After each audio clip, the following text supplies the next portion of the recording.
बिस्मिल्लाहिर्रहमानिर्रहीम। हदीस शरीफ में बयान करदा ये एक आयत कुरानी पढ़ लें, जिन्नात व शयातीन से हिफाजत हो जाएगी।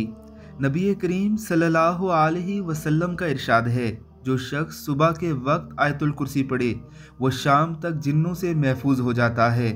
जो इसे शाम के वक्त पढ़े वो सुबह तक महफूज हो जाता है। आयत मुबारक सूरह बकरा की आयत नंबर 255 है, यानी आयतुल कुर्सी।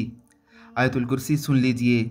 अल्लाहु ला इलाहा इल्ला हुवल हय्युल कय्यूम ला ताहुजुहु सिनतुन वला नूम लहू मा फिस समावाति व मा फिल अर्ज़ मन ज़ल्लज़ी यशफ़उ इंदहु इल्ला बिइज़्निही यालमु मा बैना अयदीहिम व मा खल्फ़हुम वला युहीतून बिशैइन मिन इल्मिही इल्ला बिमा शाअ वसिअ कुर्सियुहुस समावाति वल अर्ज़ वला यऊदुहु हिफ्ज़ुहुमा वहुवल अलियुल अज़ीम।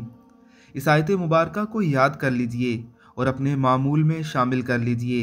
अल्लाह रब्बुल इज़्ज़त आपको जिन्नात व शयातीन से अपनी हिफाजत में रखेंगे।